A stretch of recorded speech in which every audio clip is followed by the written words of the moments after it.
estamos en un nuevo bloque de entrevistas, estas entrevistas que tienen un objetivo, que tienen quizá la idea, la intención al menos, de generar conciencia, de poner sobre la mesa ciertos temas que a veces son dolorosos, que a veces generan incomodidad, pero que a la larga pueden permitir una mejor calidad de vida y una funcionalidad. Y hoy nos va a acompañar a una persona que yo respeto muchísimo, una persona que, bueno, he compartido algunos lugares de estudio y de ciertos congresos, y es una persona, como digo, que respeto porque tiene esta coherencia entre lo que dice y lo que hace.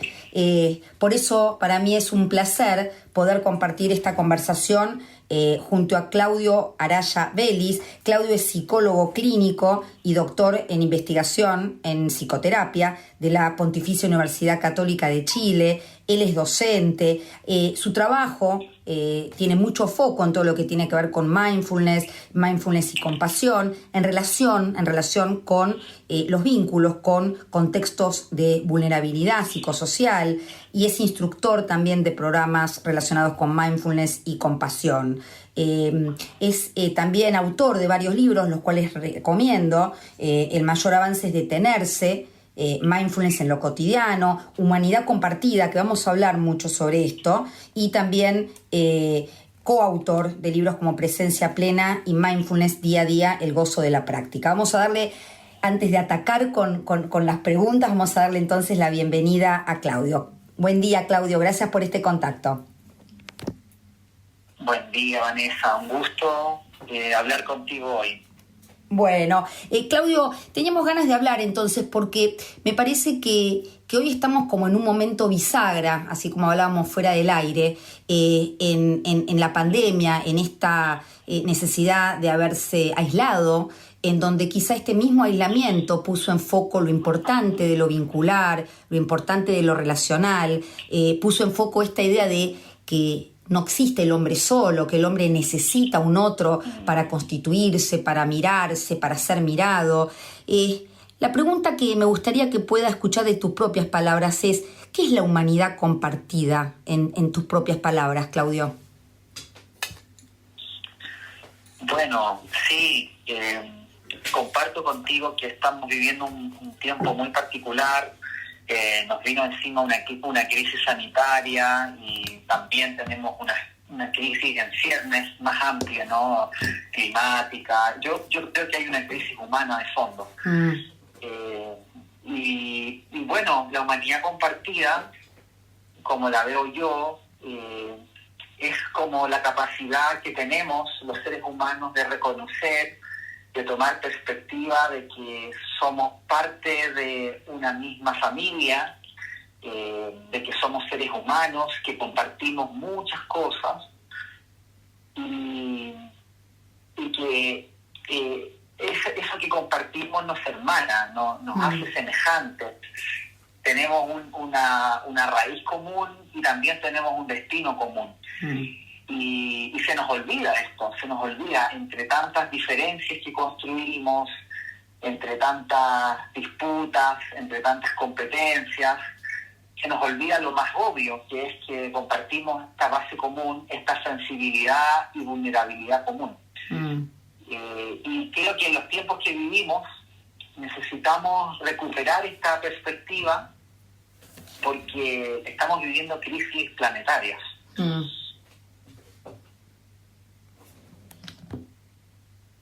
Ahí parece que se cortó. Ahí estamos de vuelta, Claudio. Ajá, sí, ¿me escuchas? Ahí te escucho perfecto, sí. Aquí estoy. Decías, estamos viendo crisis planetaria, sí, crisis en general, ¿no? Claro, incluida tenemos la crisis de COVID, pero yo tengo la impresión, no sé cómo lo ves tú, que venimos de antes con una crisis también, una disconformidad con el tipo de vida que tenemos, y creo que si uno lo mira como en una perspectiva muy amplia, las crisis, gran parte de las crisis que estamos viviendo han sido fruto en parte de nuestra visión de mundo, de nuestra visión de nosotros mismos. Hemos construido un mundo en base al individualismo, a la competencia, a vernos a nosotros mismos como separados de los otros. nosotros mismos como separados de nuestro medio ambiente. Y eso nos está pasando la cuenta hoy.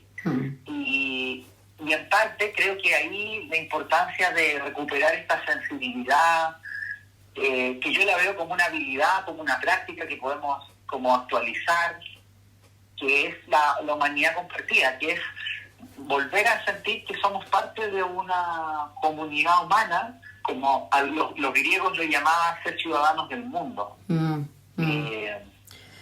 Pero más básicamente es como la humanidad que podemos conectar con otros en cualquier momento. Sí, y es interesante esta perspectiva también, Claudio, de hablar de una visión casi como una capacidad entrenable, ¿no? Como si fuera algo que quizá depende también, nuestra genética, nuestras experiencias de vida, pueden hacer que el otro sea un amigo o sea un enemigo, y creo que esta visión es buena poder tener conciencia para poder generar herramientas para quizá los que no la tienen y poder sentir que pueden ver al otro como alguien, un par, alguien que puede ayudar, porque digo, con todo este tema del COVID, por ejemplo, uno es consciente de cómo necesita al otro, pero también en estas visiones a veces políticas, en donde se pone foco en el otro casi como un vector de contagio, como un enemigo, también incrementan esta sensación del sálvese quien pueda, ¿no? Del individualismo. Claro. Y yo creo que nos ha enseñado, por ejemplo, mindfulness, compasión, que podemos entrenar nuestra mente, o podemos entrenarnos a nosotros mismos. Es una capacidad, un know-how, decimos acá, como un saber, una habilidad práctica, y yo creo que la humanidad compartida también lo es, como tú lo decías, Vanessa. Lo podemos entrenar, así como podemos entrenar también el individualismo, la separación, esta ilusión de que el otro es mi enemigo. Claro, en una pelea chica puede serlo, pero si uno lo mira en perspectiva amplia, nos necesitamos unos a otros. Por ende, yo soy muy de la idea también de que esto lo podemos entrenar cotidianamente, y hay como tecnología, social me refiero, o práctica que podemos utilizar para hacer de esto algo más concreto y cotidiano. Sí, y digo, qué importante entenderlo también desde la educación, ¿no? Cómo podemos educar en respeto al otro, en respeto a entender que el otro, como vos también citás en algún lugar, y Maturana decía, es un legítimo otro, es un otro que es respetable por ser otra persona, y esto de la interdependencia, el respeto, en todos estos temas de bullying, ¿no? Digo, qué interesante llevar esta visión también desde muy chiquititos para poder gestionar esto de entender la cooperación como regla vincular y no la competencia, y entender que no me salvo solo, que necesito del otro, ¿no? Sí, mira, y no es solo una buena intención. Si uno lo ve, por ejemplo, en los colegios, yo lo veo acá en Chile, seguro que en Argentina también debe ser semejante. Queriéndolo o no queriéndolo, a veces se entrena la competencia, se entrena ver al compañero del curso contrario como mi contrincante, o ver al grado distinto como mi contrincante. Y eso lo estamos entrenando implícita o explícitamente. Y creo que también podemos como ser conscientes de esto y elegir, por ejemplo, imagínate, yo lo veo igual que tú, Vanessa, como elegir hacer prácticas donde veamos al otro, donde podamos escuchar las necesidades que tiene mi compañero que está al lado, donde podamos escuchar, por ejemplo, quién es el compañero que está en el curso vecino, generar trabajos donde tengamos que unir tiempo, disposición, habilidades para lograr objetivos comunes. Eso se puede trabajar, se pueden desarrollar habilidades en esa dirección, y un poco mi sueño sería poder entrenar esto y, por un lado, llevarlo como una visión a la educación, pero en la práctica entrenarlo desde la más temprana infancia en nuestra educación. Sí. Vos sabés, Carlos, que bueno, lamentablemente esto no es accesible para todos los niveles culturales, pero en Argentina hay muchos colegios que ya entrenan en herramientas que tienen que ver con mindfulness y compasión, y se ha visto que se han reducido enormemente los niveles de bullying y también de la conciencia familiar, porque se educa en tribu, ¿no? Se vive en tribu. Entonces no es solamente una responsabilidad, el colegio es como un lugar más, pero qué importancia es llevar todo esto a la coherencia familiar, a la coherencia de qué ven los hijos de sus propios padres o de los adultos, no lo que dicen, sino lo que ven. Claro, ahí es una visión como ecológica en un sentido amplio y social, ¿no? Como no solo la comunidad escolar, sino la familia integrada en esa comunidad más amplia. Sí, porque yo creo que de alguna manera se elige y se entrena en cómo encarar la vida. Es decir, a veces hay hechos que uno no puede evitar, pero uno puede elegir cómo pararse frente a esos hechos. Y en la medida en que me paro como una situación de amenaza, que desde lo neurológico quizás se activa cuando como en este caso del COVID, existe una amenaza real, pero quizás se puede entrenar y educar en el desafío, en poder seguir adelante como comunidad, ¿no? Esto de este pueblo que a mí me encanta, este Ubuntu, ¿no? De ser porque somos y entender, como dije hace un rato, que nos salvamos todos, no me salvo solo. Y esta visión familiar también sería interesante entenderla, ¿no? Claro. Veo que lo que tú dices, Vanessa, es muy importante y no se trata de anular nuestra capacidad de respuesta ante las amenazas. Todos tenemos sistemas de regulación emocional, como hemos aprendido, ¿no? De respuesta ante el estrés, ante la ansiedad. Necesitamos sentirnos y ser competentes ante una amenaza que no es real, ¿no? Como el COVID. El tema, creo yo, es que estas amenazas son transitorias y nuestros sistemas de regulación emocional están, entre comillas, digo diseñados, no es que alguien los haya diseñado, pero están ahí para afrontar momentos de estrés que son como momentáneos, transitorios. El problema ocurre cuando esos momentos de estrés se vuelven crónicos y cuando los transformamos en una visión o en una manera de responder cotidiana. Y yo veo ahí la importancia de cultivar o de desarrollar una regulación emocional asociada al apego, a la compasión, a la humanidad, a ver al otro como alguien confiable. Y eso creo que se puede entrenar. Eso es un poco de las lecciones que nos entrega la ciencia de la compasión hoy día. Y también, por ejemplo, la psicología social dice algo que es muy interesante, Vanessa, que los seres humanos tendemos a ver a los más cercanos como más humanos, como más confiables. Se llama el endogrupo. Pero ese endogrupo nosotros podemos ampliar los límites de ese endogrupo y podemos incluir a otros. De eso se trata un poco también la humanidad compartida, de que podamos incluir a gente que habitualmente no estaría en nuestro grupo de más cercanos, pero con la práctica los podemos ir incluyendo. Sí, ese punto creo que es fundamental, ¿no? Por lo menos lo que yo veo que aparece muy notoriamente con el tema del COVID. Estos grupos negacionistas que a lo mejor creen que esto no es así o no se vacunan, en donde a mi criterio quizá hay como una exclusión defensiva, ¿no? Ante el miedo elijo qué creer y qué no.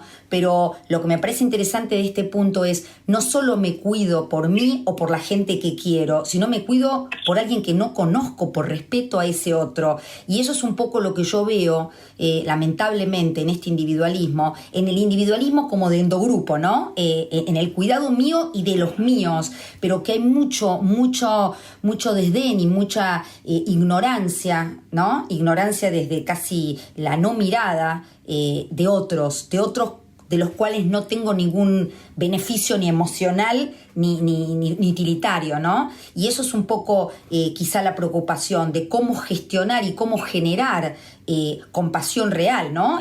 Aliviar no solo el sufrimiento propio y de lo que quiero y quiere, sino el de otros que quizá no conozco. Claro, y ahí la humanidad compartida puede ser un aporte, creo yo. Como decía Humberto Maturana, un importante biólogo chileno, ver al otro como un legítimo otro, ver al otro en su dignidad, y no verlo desde el rol, no verlo desde la diferencia. Por supuesto que hay diferencias entre nosotros, pero esas diferencias no tienen por qué separarnos o distanciarnos. Las diferencias tienen el potencial de enriquecer nuestras vidas. Es maravilloso que tú seas distinta a mí.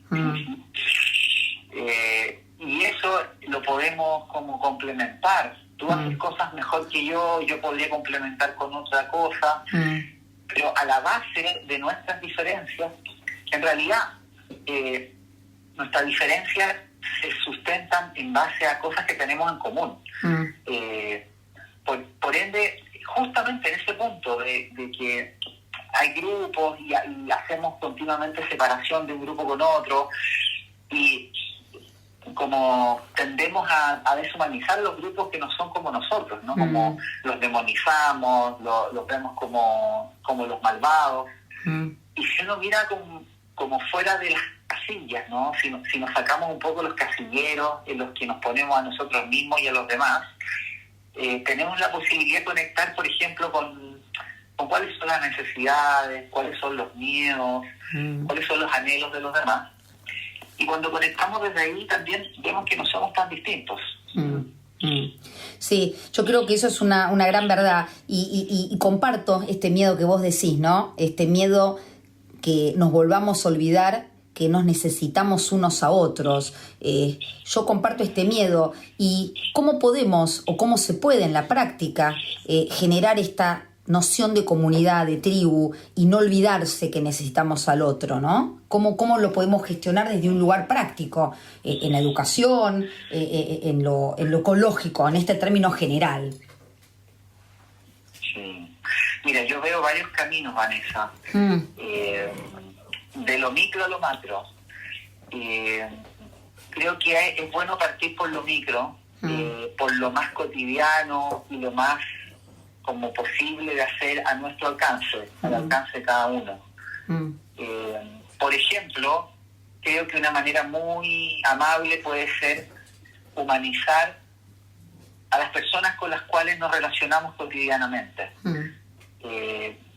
Al vecino, al señor de la esquina que me vende el periódico, al señor que me vende las verduras, al conserje, con cualquier persona con la que nos relacionemos, podemos desarrollar como una mirada humana de esa persona, más allá del rol que podamos ver, que puede ayudar, como darnos, no sé, 30 segundos, un minuto para verle, para preguntarle cómo está. Puede sonar muy básico esto, pero a veces se nos olvida. Y de ahí creo que luego podemos también hacer prácticas como más formales de compasión y de humanidad compartida, que se pueden hacer. Hay por ejemplo audios de humanidad compartida que uno puede también como realizar, y ya un poquito más grande, a más escala, uno podría hacer dentro del ámbito de influencia en que uno esté. Por ejemplo, uno podría hacer algunas cosas en los lugares de trabajo. Si uno trabaja en educación, uno podría traer este tema o impulsar estos temas en esos contextos, en el aula, pero depende también de donde uno esté. Pero yo creo que lo más básico es partir por nosotros mismos. Sí, eso es verdad y coincido, pero digo también qué importante es un Estado que pueda basar su política también en humanidad compartida. Difícil, ¿no? Llevar la política a este lugar, pero digo, el otro encuentro, el otro programa, estuvimos hablando, por ejemplo, de adicciones y apego, y hacíamos un hincapié muy grande en esto de entender al otro como alguien que está sufriendo, no demonizarlo, no ponerlo en un lugar de casi malvado, ¿no? De una sensación como que si hiciera esto porque es malo, cuando en realidad atrás de esto hay una persona que está sufriendo, y cómo desde el Estado también tiene que haber políticas que ayuden a estos sectores vulnerables para no terminar siendo chivos expiatorios de algo que en realidad es un enorme sufrimiento por no haber tenido quizá esta capacidad de gestionar la humanidad compartida, porque nosotros sabemos, desde mismo la teoría del apego, que hablamos muchísimo en el programa, que uno aprende a querer en general también como fue querido por estas figuras primeras y significativas. Y estos valores de empatía, en la que evidentemente la humanidad compartida, la empatía debe cubrir y tiene un rol importantísimo, esto es algo que se mama con la leche temprana, ¿no? Como diría Serrat. Entonces digo, claro, ¿no? Los primeros vínculos. Claro, qué importancia es entenderlo, como decís vos, desde lo micro, pero también desde un sistema más de Estado, de tener políticas que alberguen y que generen esta idea del otro como un otro importante aún o más allá del rol, ¿no? Sí. Bueno, es un desafío llegar a ese nivel, ¿no? A nivel político. Creo que ahí los políticos tienen una tarea que es la de sintonizar con esto que estamos hablando, que no es ninguna idea antojadiza de unos pocos, ¿no? Hoy día hay investigación en esta línea que respaldan esto. Hay experiencias en otros países donde han habido políticos y políticas que han impulsado esto. Tenemos el ejemplo, por ejemplo, en Inglaterra, donde se ha impulsado una iniciativa que se llama Mindful Nation, como Nación Mindfulness, que uno puede tener críticas y todo, ¿no? Pero aparece ahí como una visión de incentivar en educación, en salud, en justicia, una visión como más consciente. En Estados Unidos hay otras experiencias. Y bueno, creo que aquí en este sur del mundo todavía nos queda trabajo por hacer para que la política también se alinee con la ciencia y se alinee con esta nueva mirada que yo creo que estamos hablando hoy día, 2021, pero espero yo que en unos años más se vuelva algo más común, más conocido. Sí, creo que es el deseo de muchos que tenemos. Yo decía, por ejemplo, cuando uno ve hasta un partido de fútbol, ¿no? Que es un acto creativo, de recreación, y cómo terminamos, como decías vos bien, ¿no? Poniendo un tinte de maldad y de sensibilizar al otro, al contrario, a casi hasta destruirlo, y perdemos el objetivo mismo, que es que necesitamos otro equipo, ¿no? Para poder hacer un match de fútbol, por ejemplo. Necesitamos al otro más de manera más macro para vivir, ¿no? Entonces digo, esta conciencia, y hago hincapié en esto último, obviamente agradeciéndote enormemente este contacto, pero hago hincapié en esto de quizá no quedar en lo que hacen los demás, sino ir haciendo en pequeños actos, desde ejemplos de un hijo, desde actos como un profesor, un maestro. Sobre todo creo que es importante ir al origen, ¿no? Y gestionar desde estos niños que van formándose, y entonces la responsabilidad de todos estos adultos que somos nosotros, ya sean los roles de padres, de educadores o lo que sea, de generar sociedades más justas y más felices, en donde todos sean reconocidos como otros, ¿no? Humanizar la mirada, sí. Humanizar nuestra mirada y hacer lo que podamos donde estamos, ¿no? Creo que ahí se me presenta, Vanessa, lo que decía Gandhi, ¿no? Como seamos el cambio que queremos ver en el mundo. Sí, Sí. Partir por casa, partir por nosotros, y ir ampliando el círculo. Sí, yo creo que eso resume mucho, ¿no? Creo que es algo muy, muy importante y creo que es una responsabilidad que uno tiene individual y social.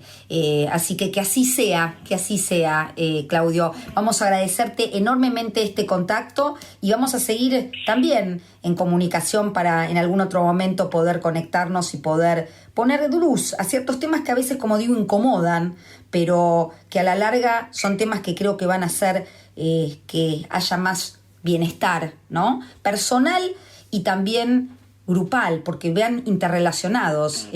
Yo no puedo estar bien conmigo si tampoco estoy bien con los demás, y para estar bien con los demás también la compasión empieza por casa, ¿no? Uno no puede dar lo que no tiene, así que el trabajo es individual y también social para afuera, ¿no?